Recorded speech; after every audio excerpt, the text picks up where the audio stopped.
Some time ago, I picked up this Commodore 64.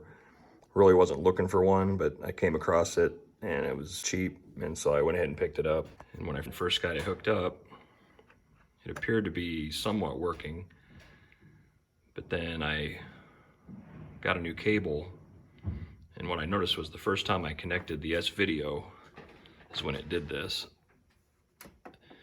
And I did suspect,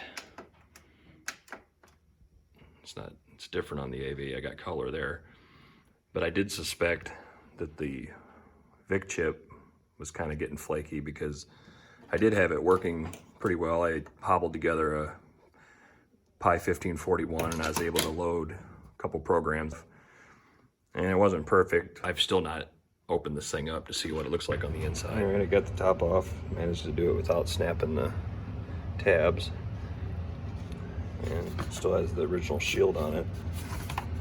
It's actually relatively clean on the inside. There's a little bit of dust, and it looks as though there's some of these it's like some logic chips have been possibly replaced because they're in sockets. There's one in here. So I guess I'm gonna pull this board out, pull the chips out, see if I can't clean things up a little bit, maybe see if it'll work. Something I noticed that's unusual is I pulled the VIC chip out. It's got some sort of fluid underneath it. And I don't know what that would be from, because I've not put any alcohol or anything on this thing, so I'm not exactly sure what it is.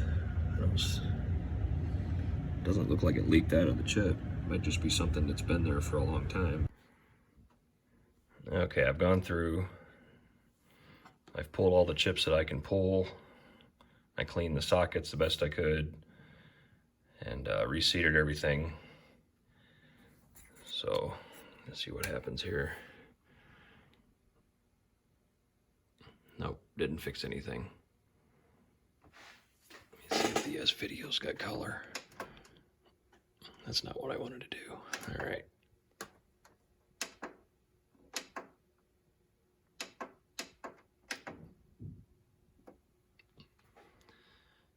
Nope, S-Video's got no color. So I'm not exactly sure. Might have to do some looking up on this. Okay, I've been doing a little looking on the internet here, and I found that U27, which is a logic chip, can cause something very similar to this. So, and another thing I noticed, because it's one of the MOS chips, and they say that those are not very good. They fail pretty easily, so I'm gonna swap that out, and hopefully that fixes it, because I really don't want to have to buy the custom chips, because I'd probably spend more than I paid for the computer on one chip. So I'm gonna give that a shot, see if I can't get this to clear up. I ran up and picked up a chip. It's a 74LS08 logic chip, and then got a socket for it. Now I just need to get it. As I've been doing a little bit of work to the board here, I got U27 replaced, got it in a socket. I removed this shield from around the VIC chip video area, and something I discovered here is this cap. You see it's been hot on that end, so I'm going to replace all the power caps. Probably that one too. I'm not sure exactly what that is, but I'll replace it too since it's right there. And then I think I'm just going to replace the regulators for good measure. And the voltages were good when I checked them with the operating. So I don't know if that's directly causing anything to be a problem, or if it just could be maybe a little adding some ripple to the system. I don't know, but either way, burnt caps are no good to have in your machine, so they're coming out. I put some new ones in, fired up and see how it works. If it works. Just got done replacing the regulators. I put new power caps in. I put about half the caps in.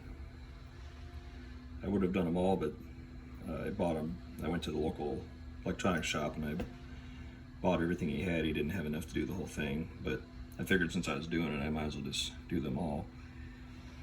One modification that I made, it was something I read, is C38. By changing that to a 4.7 nanofarad, it does something to help the restore key. So as far as not having to hit it as hard or something, so I just went ahead and did that since I was doing it. I noticed C107 on all the pictures of this particular board and revision. It showed there was a capacitor there, but on the schematics and documentation I could not find a capacitor in that location, so I'm just going to leave it as it is and not put one in there. Something I did discover when I was just giving the board a once over is somebody had worked on this before, and I saw that these two pins, they had kind of a crappy looking solder bridge between them, so I was a little suspicious. Actually, I got a better, I can bring it up here. I was a little suspicious of it, so I desoldered it, and one of those is ground, and I don't know what the other one is, but it's to the RF modulator. So it's making me wonder if that couldn't be where I'm getting the problem from having black and white when I use the S-video cable. So once I get it back and plug it in, I'll know for sure if that solves that problem. Here's the moment of truth here.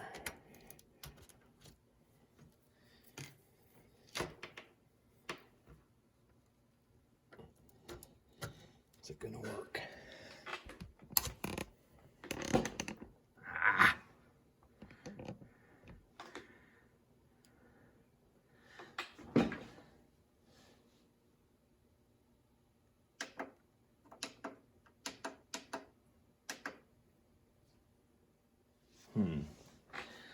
Well, I do have color on this video now, but still a screen full of garbage. I guess it's back to the drawing board on this. I'm not sure what to do next, because I'll have to do some more research. All right, some time has passed, and I've been off and on working with this thing, trying to figure out what's going on. And I wanted to remove the CIA chips because they were soldered in. I desoldered them, put some sockets in. I pulled those out, and I pulled the SID chip out, and I pulled these two chips out. I was trying to pull out any chips that would, from what I see online, you could start it up and it should work to some extent without having those in. And when I did that, I started getting what appeared to be memory error screens. So the memory was all soldered to the board. So I desoldered all of them, put sockets in, and I numbered all the chips so I could move them around and try to see if I could change the conditions on the screen, and which didn't really have any effect. All the logic here has been replaced,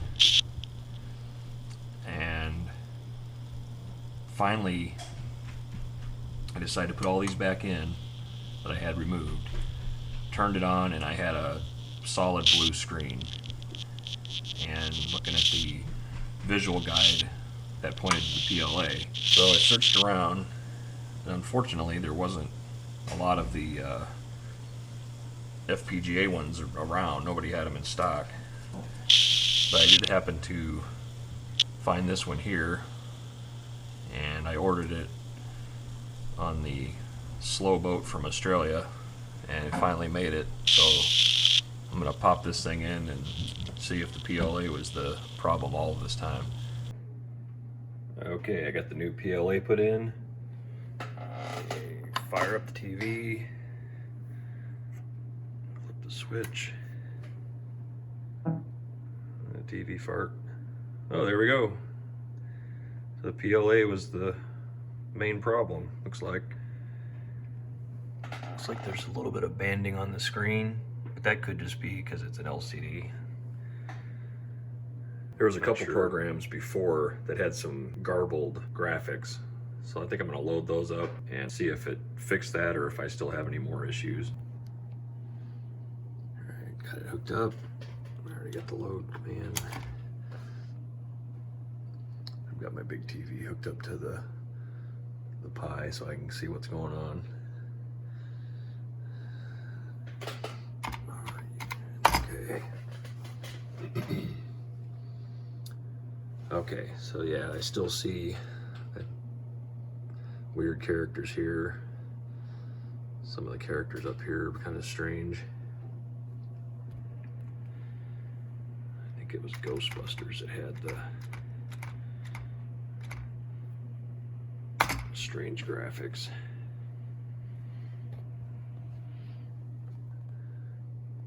Probably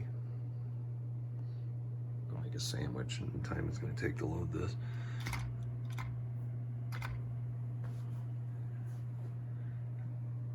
Alright, there we go. I'll pause this while it loads because it's going to take a while.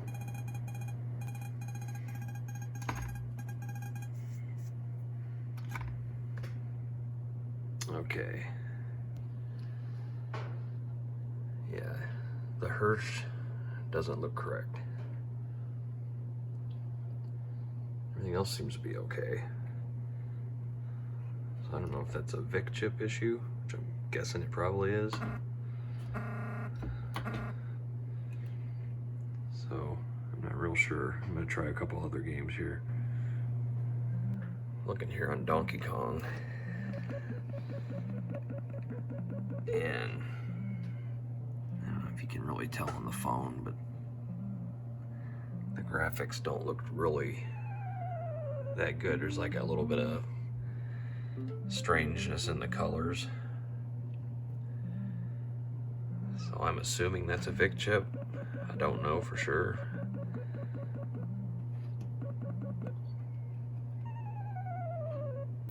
Alright, I got it hooked up old school here. I had a Chroma Luma cable and I plugged it in my 1080 monitor and it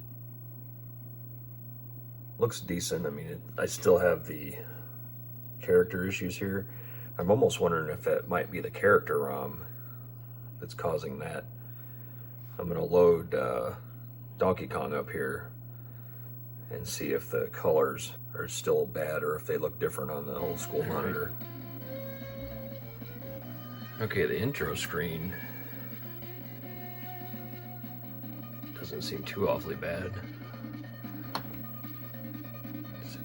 Hey, kitty.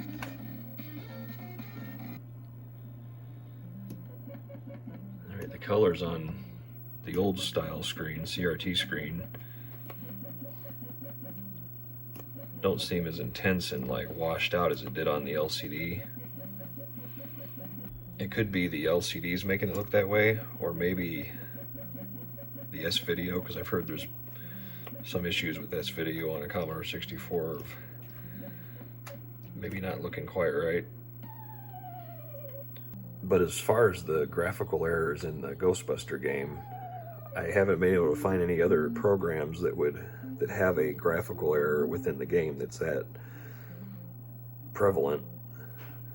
So I don't know if it's the character ROM doing this or the VIC chip or maybe a combination of the both, but I would think if it was the VIC chip it'd be doing it in a lot of different games, but it doesn't. So as it is now, I think I'm gonna just finish getting my heat sinks put on, and the case is kind of yellowed. I'm gonna try the retro brighting. I've never done that yet. I'm gonna try my hand at it, see how that works out.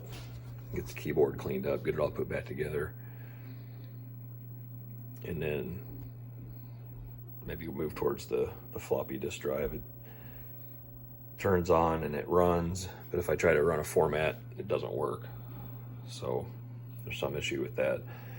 But if there's anybody that has any insight on the color issues and maybe the strange character issues, if that could possibly be a character ROM, or anybody's having any experience with fixing similar issues like that, just leave me a comment and see if maybe I'm on the right track or whatever. I don't have any chips to swap in, so I don't want to just start buying chips and throwing into this thing. It'd be cool to have it functioning 100%. So thanks for watching.